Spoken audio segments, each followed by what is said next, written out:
long. You're getting punchy. No, we are looking for humor. We all have to.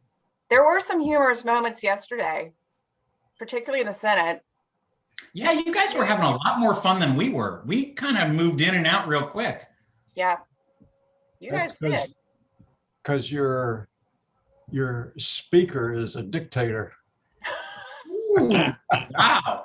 Well, I mean, the trains do run on time. I will tell you that. They had much better on time yesterday than we did by a long shot. But I think we said goodbye to the Science Museum yesterday, so that's a good thing. Is that official? I hope so. Yeah, we're prayerful.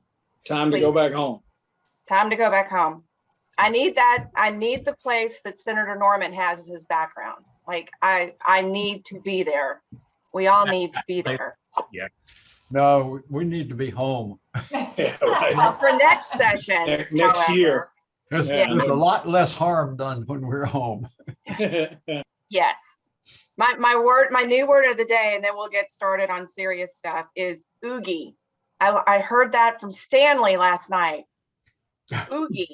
I think he said it 2 or 3 different times in a conversation with Senator Mason. Yeah, it was quite an interesting exchange. Yes. Yes, it was. God bless him. He loves to hear himself resonate. He does. He does. I'm going to be out in his neck of the woods the end of the month, so I hope I get to see him. What time did you guys all finish yesterday? Well, I don't know. I got home a little around 9:30, so. Yeah. 8:08. 8 o'clock. 8:08. You gabbled out. She was counting it by minutes. Like, good. Now I can go get something to eat and be a human being again. Anyway, all right. It is 12:08, and I know that everyone has other things to do, particularly our 3 legislators who, as you all may have guessed, just are back home from the reconvene session yesterday that met for the Senate in person at the Science Museum, and for the House virtually and remotely. So we're going to cover some of that here in a second, but I first want to welcome our legislators. This is 75% of your delegation. Our remaining 25%, Amanda Batten, who represents the 96th House, could not be with us today. But let me introduce you real quickly for anyone who may not know our guest today. I will start with the leader. I'll start with Senator Norman, our minority leader in the Senate. And when I looked at this, Senator Norman, it blew my mind that you've been in office, since 1992. Because I remember when you were elected. Yes, that was one of the first elections I worked on. 1992. He's a lot older than he looks. I mean, that's right. Well, so am I, apparently. And Monty Mason, you're not allowed to answer that. What year did we graduate college, Susan? I can't remember. I think it was the year before you graduated. What was that? 1694. Close. Close. Yeah. So anyway, Senator Norman, we are thrilled that you're with us again for our guests, our members rather. Senator Norman is the minority leader of the Virginia Senate. He has also served as majority leader, and I've kind of joked over the years, which leader are you today? Because it vacillates back and forth in the Senate so frequently. But we benefit very much from him being in the committee assignments that he's in. Finance, commerce and labor, rules, and the judiciary. The number of our bills are sent to those committees, and Senator Norman has always been extremely helpful and supportive, and we're appreciative of his time today. Again, because the Senate was on the floor last night until after 8 o'clock. So we are grateful for you all doing this for us today. Next is my very good friend as well, but seriously a very good friend that I've known since we were at William and Mary together. I got there a little earlier than he did. We won't say how much earlier, class of 88, class of 89. But Monty and I have been friends for many, many years. And we kind of call each other brother and sister when we're actually in person, because we like to hang out together. And You don't really care. remember to please mute yourself if you're not speaking. But we are thrilled that Monty's with us. I know that he has been as well very supportive of everything that we've worked on. And he's a member of the Agriculture Committee. He's a member of Commerce and Labor, and he's a member of, I will say, probably the primo committee for our legislative reference is General Laws and Technology. So you think about the Real Estate Board, you think about Property Owners Association, you think about your licensing, all of that goes before General Laws and Technology. So Monty, so glad to see you, and I'm excited for the day that we can all actually be together in person again. And representing the House, we have the co-majority whip. Again, a dear friend over the years. I'm so glad to see Mike. We have Delegate Mike Mullen, who represents the 93rd. And he, like Senator Norman, is in his chamber's leadership. Mike, as co-whip, is partly responsible for getting all of his caucus members together on a vote. You know, crack the whip, make sure that they're actually doing what they need to do on a particular piece of legislation. And we benefited from that. During session, there were a couple of issues on a school quality bill. And you know, it morphed into something that would have been harmful to you all in the form of an affirmative real estate disclosure. And I asked Mike specifically in one text, do we need to whip this up? And he said, no, we've got this under control. I want to make sure my guys, meaning all of you, are taken care of. So Mike has been very supportive, and I appreciate his time today as well. It's a pleasure to see all of you, and I'm so glad that after a long day yesterday, you were able to be part of our morning. So without further ado, I'm just going to kind of hop in here, guys. We're going to do this kind of informal, and the hook, the shtick to try to get everyone to be part of it today from the association was they're going to get a legislative update with a twist. They've already heard about our legislative agenda for the Association of Realtors. They know where our bills were, how things have ended up, but I think it's important that they sort of hear it from all of you who deal with it day in and day out. So in these very unique times, thank you to the pandemic and just the whole state of our nation and state of the world under COVID-19, you all have had to function very, very differently than you've ever had to, particularly the House that has been all virtual. The Senate, as you heard Senator Mason and Leader Norman say, they've been meeting in person in the Science Museum, not at the Capitol. So you've had 39 senators, now 40 senators meeting in person, but everyone who does what Susan does, we've not had access to those buildings. We can meet with them in a small room, but even that was somewhat wonky. So most of us just stayed virtual in the lobbying community with all of these elected officials. And it made for some very interesting text and conversations, and it just is how we had to handle it. But I wanted to ask all of you, again, just having gone through it yesterday, what was it like trying to legislate for each of you in these very unique circumstances that we have seen? Maybe Senator Norman, as the leader, why don't I start with you, and Senator Mason, you can hop in and you all give the Senate perspective, and then let's let Delegate Mullen sort of give the very unique circumstances that the House faced with 100 members spread across the Commonwealth. Senator Norman, how did it roll? What did it feel like for you in these weird virtual days of the Senate? Susan, that's a really excellent point. I think both the House and the Senate tried to make the best of a very challenging situation in some things that perhaps many of your members would not think about.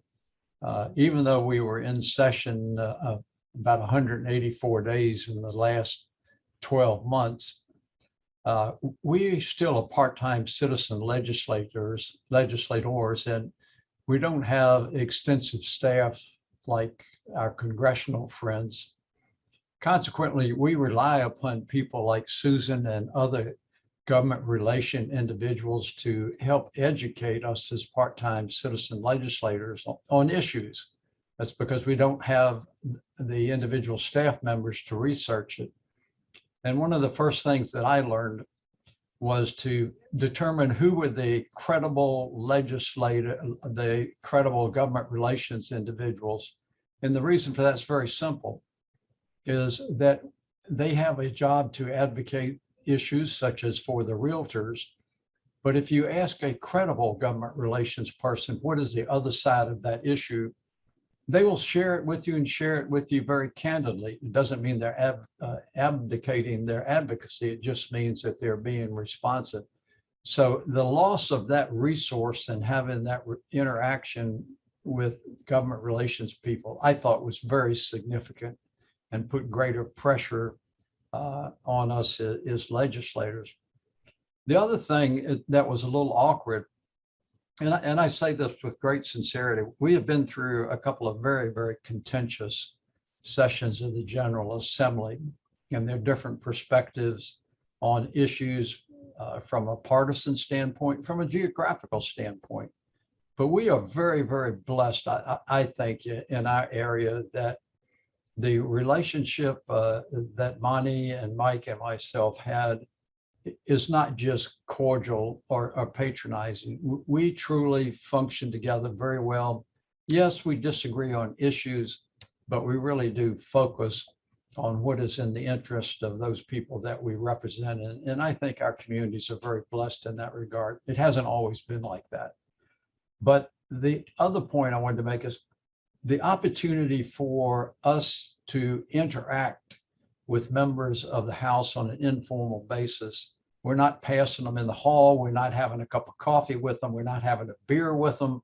And so the opportunity to really talk on an informal basis outside of the cameras and try to understand each other's issues and what we could do, I truly miss that. And I don't mean just from a socialization standpoint.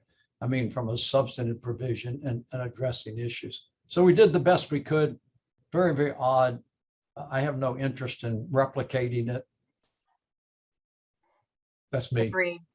No, I agreed. I miss the personal interaction and seeing you guys in the hallway and saying, Delegate Mullen, I think I have an answer to your question, or Senator Norman, something new has surfaced, or Monty, I think I've got the detail that you need for that amendment. So much can get resolved when we see each other, and it's just been a little bit wonky, to say the least. Monty, what were your perspectives, having, again, just come home late last night? Well, and and I think y'all, the Realtor team that Tommy talked about, has extraordinary credibility and really knows their way around and did a great job. And the people that knew what they're doing did a nice job of keeping their legislative package to a mild roar this year, or keeping it small, or only doing the things that you needed to do for the very reason Susan just talked about.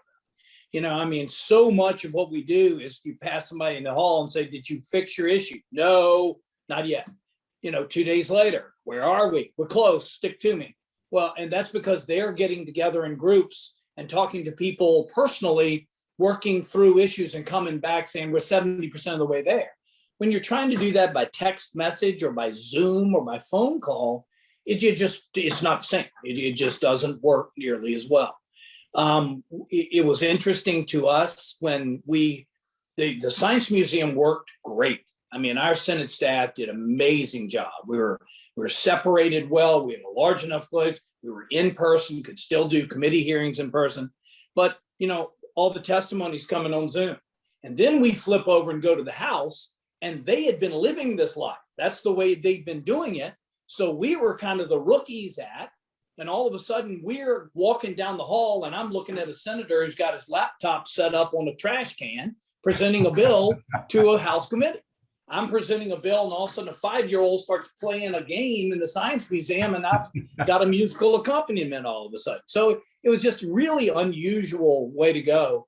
And Tommy's right in that when you get the wind of something going on, And there are a couple of topics I want to talk to you all about today. But, something going on that might come your way, we'll pop down to the House floor and say, hey, man, what's up with this? What are y'all thinking here? Because when you get over here, we've got these concerns, or this is a way that so just the more we could work out over here. And the number of times I heard people say one way or another, well, it passed X chamber, we're just going to have to work on it in the other body. And that puts the other body, whichever one it may be, and its members in a real difficult spot, because you've got something that's already passed and you have to be the boogeyman, or you have to be the person raising the issues that weren't ironed out, which a lot of the times you could have, would have, and should have done before. I think we made the best of what we could out of it? Yes.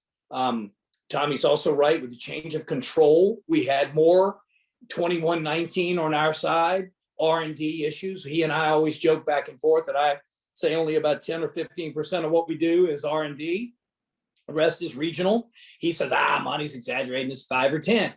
And so, but the point is, it's not that many. This year, if you look at the numbers, we had way more 2119 votes than I'm like. I'd much rather have more of a bipartisan, because the Senate will often be 24-16, 26-14. It isn't as R&D on a moment-to-moment basis. In the last 2 years, you probably saw more of that. And, unfortunately, yesterday, some of the amendments that came down fed right into that. And I think it's disappointing on a couple of fronts there as well. So I'll leave it at that. We can talk about specifics that y'all are interested in. Yeah.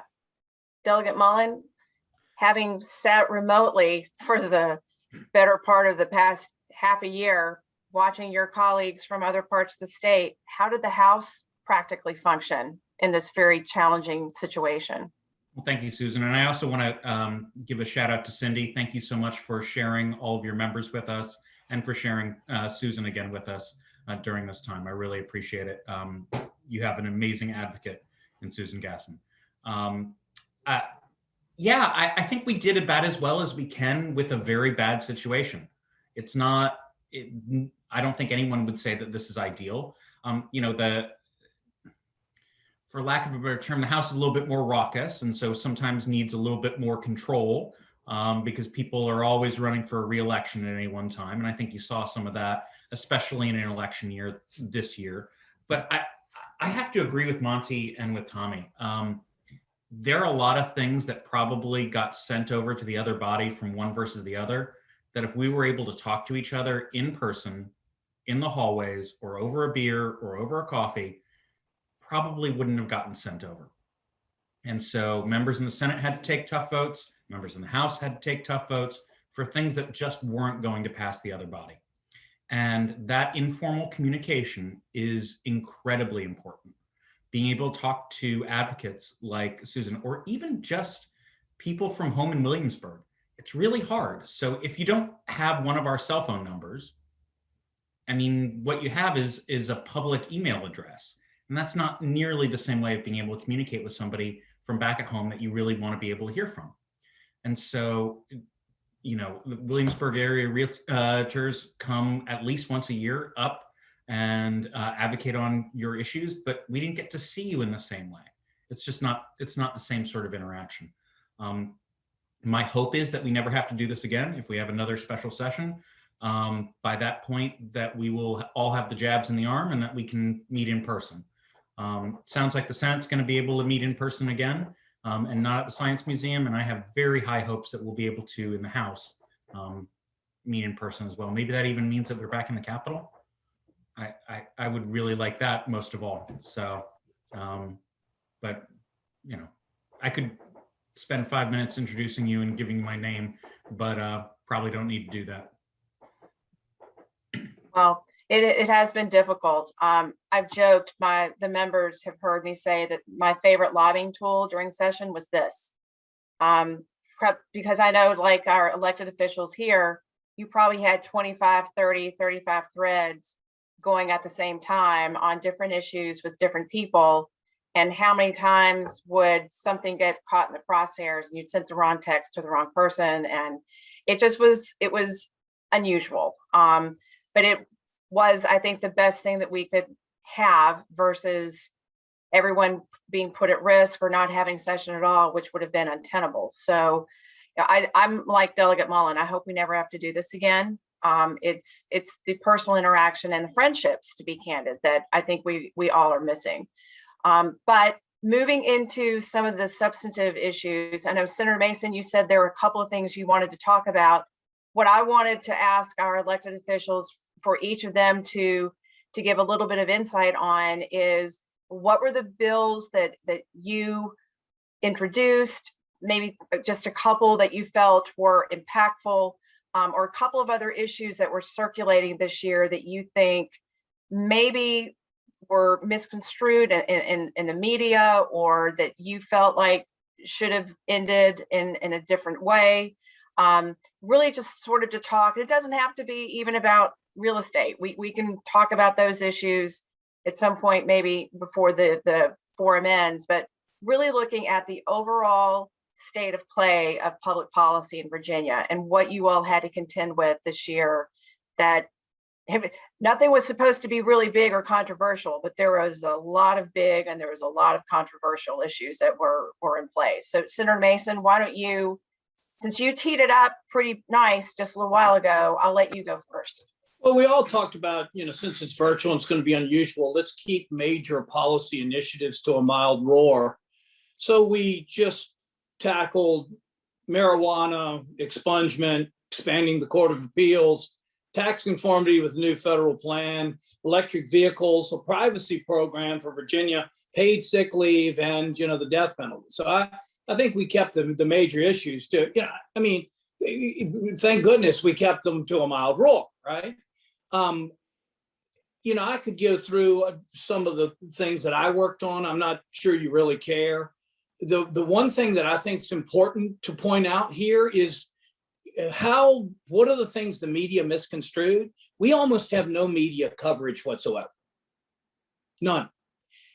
I asked a couple of my colleagues yesterday, how many times did our local media outlet reach out to you during the course of the session? And the answer was none. We have a new reporter whose headline reads, "Reporters in Richmond Left Behind." That person never left me a voicemail, sent me an email, or made a phone call to me.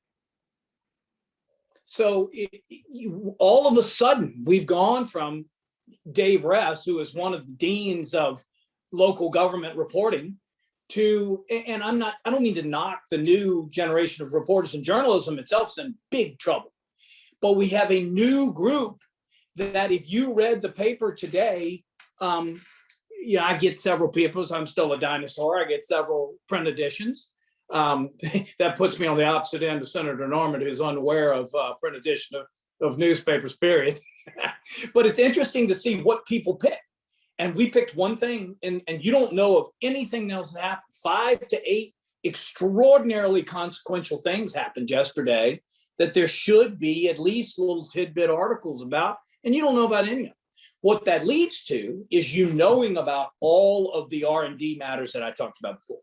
So you read about every one of the controversial partisan pieces because that's the only thing that's covered there. And I think that's a real tragedy. I mean, you should be able to pick up the newspaper, understand 7 or 8 top issues. You may not care about 3 of them, but 4 of them dig into and understand where the 3 of us are, what role we played, and what it has to do with our community and our region. So I think we're at a real deficit and a disadvantage there, and I don't see it getting any better. I hope that it does. But I'll also segue to Tommy, who's the expert, and again, on the conference committee for finance for us, because we passed a budget 2 years ago, January before, that we thought was great. Tommy probably takes issue with several portions of it. That's a little bit of our disagreement, but he's on the inside. He's in the room when you put it together, and has been for a very long time. And one point I really want to make here is the Senate players hadn't changed in the budget. So we did very well. whether it was under Republican control or Democratic control. They had set the table for a strong foundation in Virginia to handle a pandemic as well as they could have. But when we allotted $2.2 billion worth of things that we talked to Quentin, he always says, you look at the state budget to determine what we in Richmond think is important. Then we re-allotted about 600 million or so, I think, in the special session. Now about another 1.3 or 42 to 34, right? So we still have 4, 5, 6, 8, $600 million in things. A January ago, we thought was important. That's not allotted. So in an off season, I think the budget, which always is of critical importance, took an even bigger and more expanded role. And I think we were well positioned for it because of the leadership that we've had over the past several years. It has nothing to do with political party. Yeah, I would agree with you. I will, Senator Norman laughs when he sees my budget every year. There's my budget. I always highlight it and I go through it page by page. That was the introduced budget bill. Yep. And so you have to, because there's so much in here that drives what the actual legislation is and vice versa. Where's your, show that again, Senator Norman. You've got the cheat sheet since you're on the budget conference committee. Mine's one page. I wish. I'd love to see that one pager, by the way. Not a chance. I know. I knew that, but I thought it'd do no harm to ask anyway. But you were correct. The budget drives so much. And we have been blessed as a region to have Senator Norman be literally behind closed doors with a House counterpart to hammer out a certain section of the budget. And then they all get together and they've got their different sections because the budget's divided basically along the different cabinet, the different secretariats. And then it's all brought together to the full House and to the full Senate to vote. We have been very well heeled under Senator Norman's leadership as a budget conferee, and the region continues to benefit greatly from his influence in that process. So we do owe him major thanks on that. And you know, I think too, with the way that things have been moving and changing and evolving, you know, we're really fortunate in this delegation to have the leadership that we have. You know, Delegate Mullen, as I mentioned, is in House leadership. How did things, you know, sort of piggybacking Delegate Mullen on what Senator Mason said, you know, what do you think were some of the overtones or the undercurrents on the House side? And again, you all not even being able to be together to kind of figure some of that out. What were some of the bigger issues that you saw dominate some of the House discussions that maybe did not blend over or bleed over rather into the Senate? Well, thank you for that question. I always will joke with Senator Norman and Senator Mason that there's a reason that we keep a river between us and Washington, D.C. That, you know, Richmond is not like our friends up north, and we want to keep it that way. But because we were in virtual session and because the House is up for re-election every 2 years, and because it appears that every member of the House is currently running for higher office, there were a lot of partisan things. You know, people put in bills that they just wanted to be able to yell and scream about on Twitter, not that they substantively wanted to see passed. And so I think you saw an increase in partisan rhetoric on the House side that maybe you didn't see as much of in the Senate. The Senate's always historically been a much more collegial body anyway. But I think it exacerbated some of those differences. I will say this, that on the House side, at least, a lot of that partisan rhetoric didn't end up going towards the budget in the same way. The budget negotiations on the House side, there's been more turnover for members of appropriations than there have been on the Senate end, but you still have a lot of the same people. A lot of really wonderful staff who've been working for a very long time, lots of senior leaders who were able to shepherd in, I think, a budget that didn't reflect in the same way the heavy partisanship that we saw with some of the legislation that we sent to the Senate.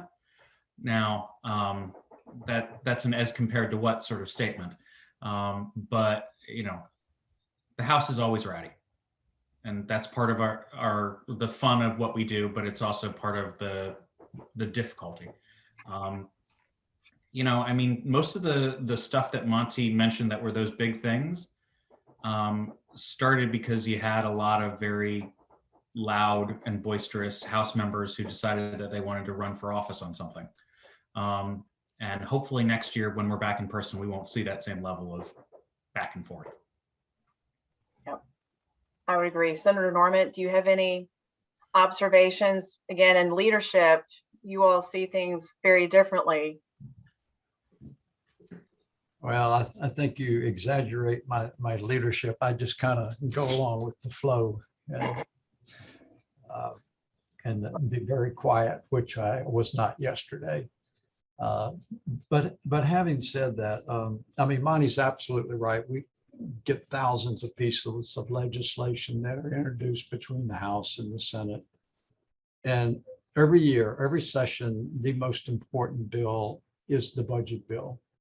And just as Monty said, you know, and Mike suggested that if you look at the budget, that is a clear articulation of what is important to the General Assembly. Where you put your money is where you really are speaking the loudest on public policy.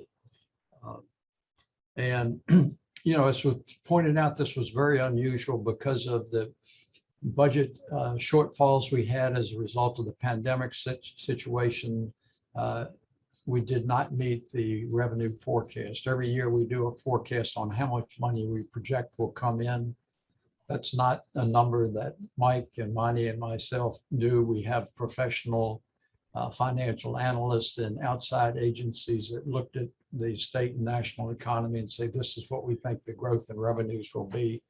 And we make a determination on that. The pandemic situation obviously set that aside, and we had to back up or do what we call unallocate certain previous financial commitments that we've made. Fortunately, the Virginia economy recovered a little more quickly than we anticipated. And so we were able to come back in and reallocate or backfill some of those areas. And it's very, very important. I mean, we did the traditional stuff, you know, in K-12 and higher education, health and human resources. But a paramount concern that had nothing to do with partisan politics were what have the consequences of this COVID-19 situation done to the citizens of Virginia? What has it done to public education, K-12? And one of the things we found out in Fairfax was probably the most glaring example, that particularly young students with learning disabilities or other overlying issues were declining in their academic performance dramatically. And of course, I think all our students suffered as a result of lack of socialization and lack of one-on-one and face-to-face learning. But some of these youngsters that had learning disabilities were suffering on it.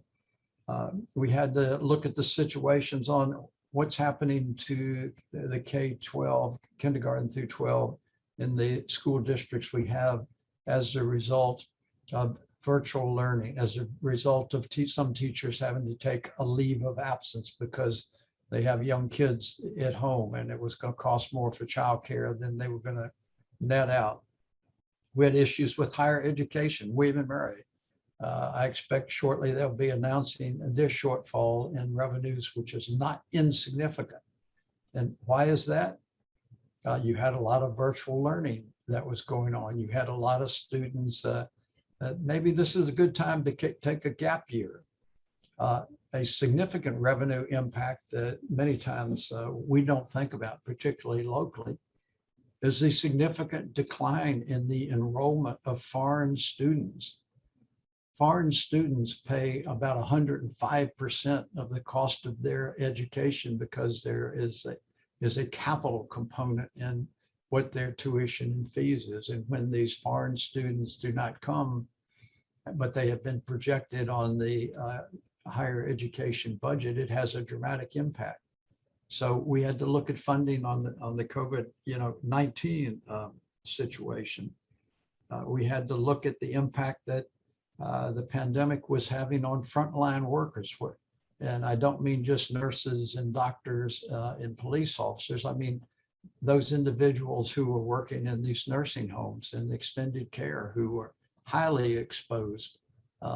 So we had a lot of challenges, and having the opportunity to be invited to participate in the budget conference where members of the House and Senate come together and try to work out the differences. It was one of the most collegiate, non-adversarial discussions, I think, that I have witnessed since I've been involved in the budget discussions. A lot of very just frank discussions, minimal posturing. Yeah, there was some things in there that in Washington they would call earmarks, but we dealt with those very directly. And I compliment Senator Janet Howell, who's the chairman of the Senate Finance and Appropriations Committee. And I compliment Chairman Luke Torian, who is the chairman of the House Appropriations Committee. And it was a very collegiate, but a very frank discussion without as much posturing as we normally see. Whether that was as a result of the pandemic situation, whether it was a result of us virtually interacting, but ultimately the budget was resolved, not virtually. We were all in the same room at the same time discussing those matters. So I thought that worked out very, very well. And even though just a few of us are working on budget conference, it still is a representation of the collective group of the members of the House of Delegates and of the Senate. So I was pleased with the way that came out. We did have to beat back the administration. This is not a partisan comment, so my two colleagues get excited here. We did have to beat back the administration on an incredibly important issue. And that was initially the administration wanted to have the discretion to spend that $3+ billion that we are expecting to receive in Virginia from the second round of stimulus money. And that was unacceptable to the General Assembly, whether you were a Republican or a Democrat. We did not think it was a responsible approach to abdicate the General Assembly's ability to appropriate revenues, even if they're coming in the form of stimulus dollars. And so ultimately, in a very insightful way, the administration agreed to the General Assembly doing that. So it may be as much as $3.9 billion that's coming in. We don't know the exact number yet, but it's a significant amount of money. And it can do some terrific good to some of our members of our community and society that really, really suffered through this pandemic situation. So I was pleased all in all. Senator Norman, you bring up a good point. And I know so many of our members have been so in tune with these many issues, one of which actually is directly related to the budget, related to COVID, and that's been the impact on housing, particularly on tenants and landlords and the ongoing eviction issue, which we worked very hard on, the entire Realtor team. Martin Johnson, our lead lobbyist, Mary Lawson, Anthony Reedy, Aaron Barton, Chip Dix, myself, Mary Beth Koya from Northern Virginia Realtors. We worked very hard on that because our landlords, obviously, they have to be maintained in the whole, in the WHOLE, not the HOLE.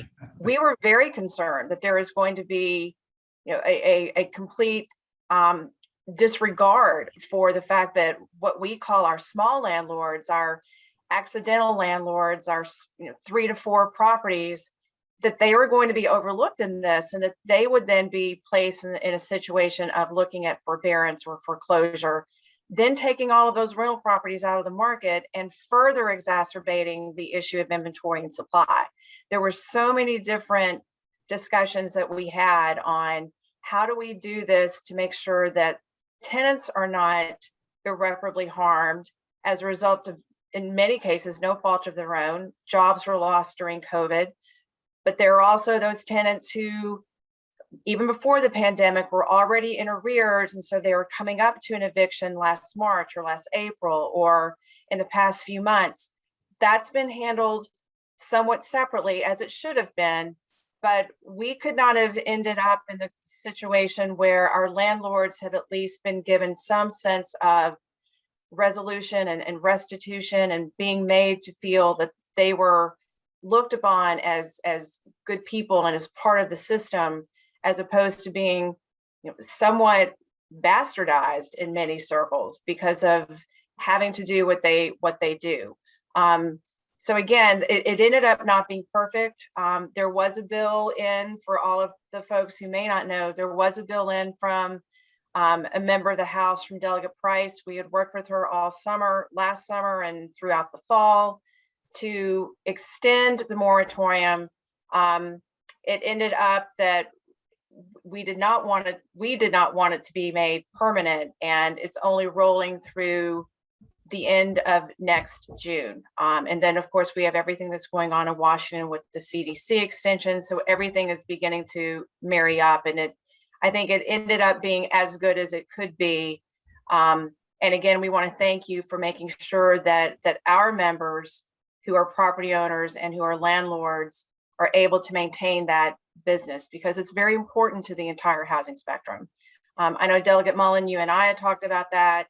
I know all three of you are yourselves property owners and small landlords. So you feel the pinch as much as everyone else does.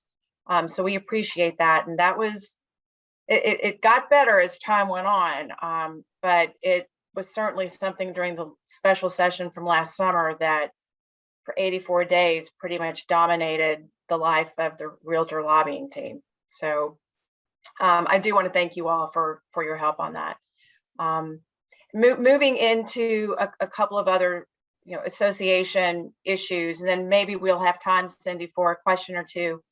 I know it's an issue, certainly Senator Mason's very familiar with it. He introduced something similar for the chamber, but one of our most important issues has been that regarding, what was that, Monty? Say it, association health plans.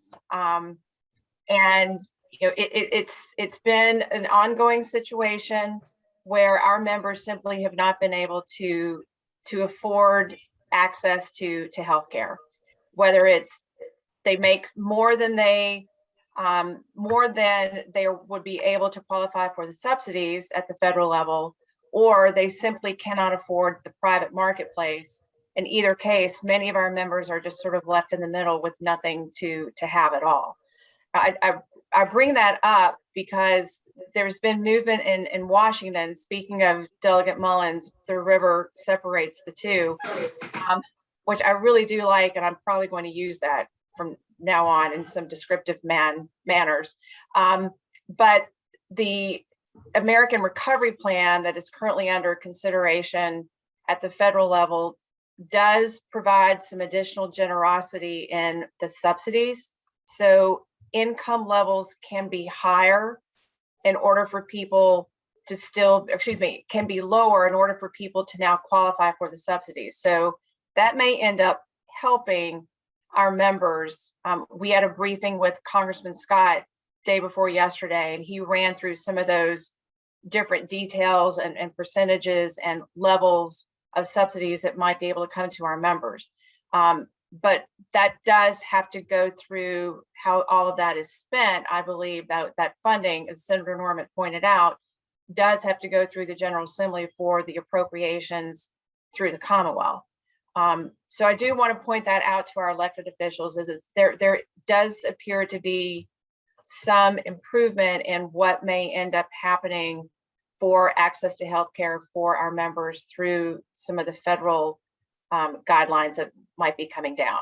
But I see Monty twirling his pen, and he almost acts like he wants to say something since he was involved in this, but all of you were supportive. I know it wasn't an easy decision, particularly on the House side, but we appreciate the ongoing support that you all have demonstrated to us on that critical issue. Monty, and then we can let Delegate Mullen opine from the House side of it too. Well, so this is a particularly painful issue to me in that I had a consortium benefit plan, which could not have been an individual and like a realtor and taken advantage of. George Barker had the realtor plan, which I was co-sponsor and fully supportive.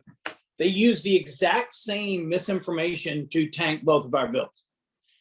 And 2 years in a row, this year in committee, I asked Barker, I said, before we even start, let me ask you a series of questions to make sure that your plan addresses these 5 things that you're getting ready to hear paid lobbyists step up and say that this is absolutely the end of the earth as we know it. And that took shape. Each year, these bills passed the Senate overwhelmingly, ran into a little bit of rocky water in the House, but essentially it is this administration that was opposed to these type of bills, and without ever speaking publicly against either my bill last year or George Barker's bill on behalf of the realtors this year, this administration killed those bills. I find that to be unacceptable, all right? And I am a supporter of this administration. I chose not to bring my bill back this year because being one of, they're like 10 same party legislators who had their same party governor veto their bills, of which George and I received that distinction last year. Put that into one of those categories that you're not really shooting for when you grow up thinking about being one of these folks. So I chose not to fight the same fight this year and just wait till next. But I'm coming back next year because this is a good idea. We're going to come back with a realtor plan next year. This is a good idea. One thing that we have to work with you on is it does take away from the affordable the Affordable Care Act's plan. As an individual, mine does not, because you have to be a group. You as an individual contractor realtor would in fact take away from the ACA system, right? So we have to address that, which this year, the realtors came back with much more data, much more information, and much more statistical, here's what we're talking about, that would show that it would not overall, in our view, made a dent in what is the larger pool associated with the marketplace. And so I think this is a fight we should continue to fight. Those of us who've run for office our entire lives, talking about expanding healthcare for all people, I find it a little bit difficult not supporting the ability to expand healthcare for all people, including those of you looking at me now who make a good living, but at the same time have a difficult time possibly affording being in the marketplace. That kind of segues into something I want to go back to that Tommy made the point of, and that is we insist the legislative branch appropriates the money. Okay, the executive branch gives us a guideline of what they'd like to do and their budget. We then appropriate the money accordingly. The executive can adjust.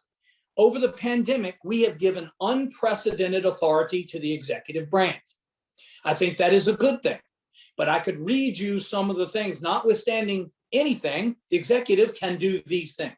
I think during the middle of a global pandemic, that's been important. But Senator Norman, as the minority leader's job has been to constantly point out that both from a party perspective, we have to be careful, but from a legislative prerogative perspective, we have to stand up for our branch of government, okay? And that is very important. As we do the postmortem, we have resisted. His seatmate has pushed very hard to make adjustments along the way in a thoughtful manner, as he does most things. But we have resisted making changes in the middle of this. But when we come out the other side of this and do the postmortem, we need to look at how we did things, what worked, what didn't work, and the way we want to, if we ever find ourselves, which hopefully in our lifetime we will not, in any type of similar situation, how we handle it and how we deal with it. So when it comes to $4 billion in state money, we insisted that, yes, we are part-time and we're getting tired of special sessions and need to stop it. But calling us back to appropriate the money given to us by this plan is important, and we insisted on doing so. So I've been very supportive of the executive branch and the governor and how he's handled most of these things. We all can quibble with pieces of it. I've got a Great Wolf Lodge problem right now I'm trying to solve. But overall, I think he's done a great job. But as legislators, we must defend legislative prerogative and the way the separations of powers are set up and what our role needs to be. And I think you're going to see us do that as we appropriate the money the federal government sends. And you're going to see us discuss that further in our future as we look towards how we handle what we've done over the past year and a half. Sorry for that tangent. Delegate Mullen, what do you think about the processes and how the House is juxtaposed to the Senate on some of these measures? And maybe that's the wrong word. It's just like you noted, it's different in the House than it is in the Senate. Very different. So I don't think I have anything to disagree with Senator Mason about in terms of the way that he described the process. I thought it was a good bill last year, thought it was a good bill this year. We'll think it's a good bill next. So I don't really have much to add to it. I will say that it's less of a problem here in the greater Williamsburg area than some areas around Charlottesville, where you have some of your realtor brothers and sisters who are paying $5,000 and $6,000 a month for health insurance. And that's just untenable. We're lucky that at least on the exchange around here, if you're exchange eligible, there are multiple healthcare groups that are willing to offer you coverage. But in some places of the state, there is one and have previously been zero. So especially in those areas, it is profoundly difficult to be able to obtain health insurance if you fall in that sort of coverage gap. Yeah, and we've continued to hear that. I will say too, on this note, and then I know we're cutting it really close. I don't know how Cindy wants to roll forward on any questions or what timeframes our elected officials may have, but Senator Barker's bill this year, for anyone who may not know, has been referred to the Joint Commission on Healthcare and will be studied during the off session.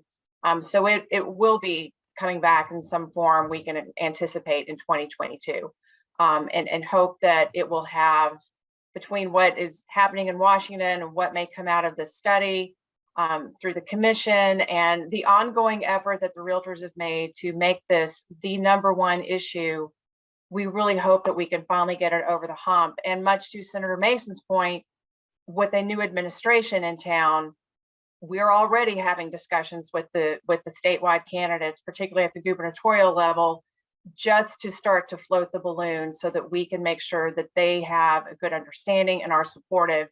And across the board, we're getting support, much unlike what we've received the past few years from the current administration. Cindy, I don't know if you want to have the opportunity for a few folks to have a question. And again, I'm going to defer to Senator Norman, Senator Mason, and Mike and Delegate Mullen. They may not be able to stay on. Two, I think, are going back and forth actually practicing law today. So they have a lot going on.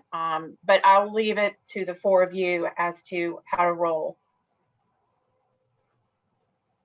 Well, I can hang around for a few minutes, but unfortunately, I have to make payroll. I understand. Well, we appreciate all the time that you've given us already, but I will just, if anyone has a question, maybe we can just take one or two if we have a question. I don't know if anybody would like to unmute themselves and ask a question. We'll give it a couple of minutes here. Paul, do you have anything? Paul from the, no? So while y'all are thinking, let me throw one out I want you to think about. There's been a lot of conversation about environmental justice over the last 4 years. I had not heard the term in my life until the last 4 years. And boy, it has taken on an enormous life. And in a very small, simplistic view, you have communities of people that have not been able to stand up for themselves, maybe, from a socioeconomic standpoint.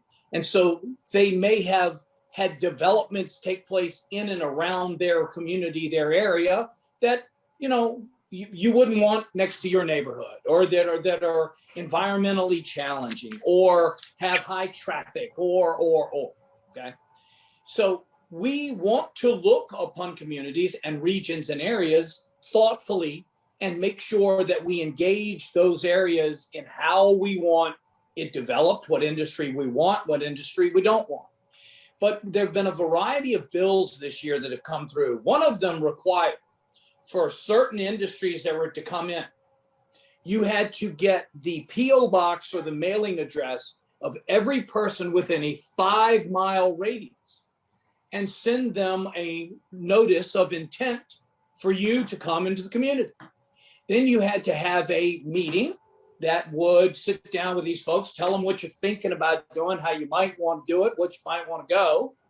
And then provided that went well, and y'all have all tried to put together a bunch of real estate deals, as you can imagine, that'd probably go great, right? Provided that went well, then you would begin. What is the process if you have a prospect, an industry or a company that wants to come to town? I know you're largely residential, but I know you do a lot of landlord work. So we want to balance those two things, okay? And so I want you to pay attention to this, because environmental justice is something we want to focus on, we want to take care of, we want to be mindful of. But turning 100 years of real estate law on its head to do it is not something that I'm terribly interested in. Because if I want to buy that property Paul's got listed today, and Tommy bids X, if I bid $1 more than Tommy, I'm going to win, simplistically. Or we want to go back and forth. Unless we are now subject to the neighbors and the neighborhood, as you are in homeowners. So, so I don't want to get too verbose about this, but I want you all to look at some of the things being offered out there. Have Susan do some homework for you, push them out there and say, here's what's being discussed, and give us your input. You're professionals that buy and sell property. We need the professionals. We need economic development professionals. We need commerce and trade professionals. We need the entire view of government and of all professional components of property rights, property transactions to weigh in as we make these important decisions. So sorry about that, but y'all's input on this is crucial. And I did not hear any of it on some of the bills. Not because you didn't do your job. It's just these bills kind of had a life of their own. Well, I'll be controversial. I think the noun justice has been bastardized and pirated and attached to so many issues in the last 18 months that it's an absurdity. And I think that some of the environmental community feel a certain sense of empowerment at this point in time. And I think a lot of the issues they are proceeding to advocate is a bunch of crap. Just in case there's any misunderstanding. That's Monty and Tommy right there, kind of saying similar things in a different way. You went to William and Mary undergraduate, so you're much articulated. VMI, they told me to cut to the chase. Oh, me. Well, those bills were, for anyone on this Zoom, really, we have 2 bill tracker lists we use for the Realtor Association for all the different bills. We have an active bill list where you see us, yes, we support these bills, they were introduced on our behalf, or no, these are horrible, or we can offer amendments, work with the patron and the committees and find a good solution. And then we can all come out and say we won. And then we have a monitor list, which is just kind of we really know that these are important. These kind of fit into our mission, but we may not have the bandwidth to put everything around them like we would otherwise want to. Right. And those bills, if I recall, were on the monitor list. But I do think, as Senator Norman pointed out, the issue is beginning to sort of permeate a number of different issue silos. So this will be something much like what we do at the local level on a comprehensive plan. Look at all the different impacts from the environmental justice issues that are weighing on where can development go? Where should housing be located? What impacts will have on current development? Those are all becoming, a discussion point that is happening throughout the entire country through the real estate universe, including from the National Association of Realtors. And some of it's even involving flooding. What do we do with properties that are recurrently flooding? And what kind of impact does that have on the community, on demographics, on disparate communities? And you all are very familiar with flooding in general.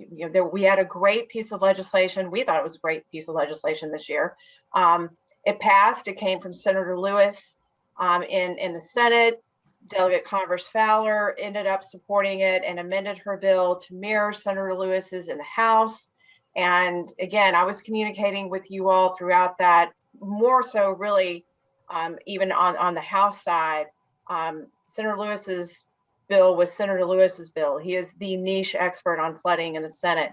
We had a little more work to do on the House side, but those are becoming part of the conversation as well, is what do we do with recurrent properties or properties that are recurrently flooding? And how does that impact, to the point of environmental justice? Like where are we going on some of that? So you are correct, Senator Mason. This is something that we do need to further investigate and study and start figuring out where we're going to have a role and a voice in it to help you all make good decisions too. I just want to thank all of you, all three of you, for the professional relationships we've had for over many years, our friendships. It's always a pleasure to engage with you, even if it had to have been over many, many texts this session. It was not what we wanted, but it was something that was better at least than nothing. And you always made yourselves available.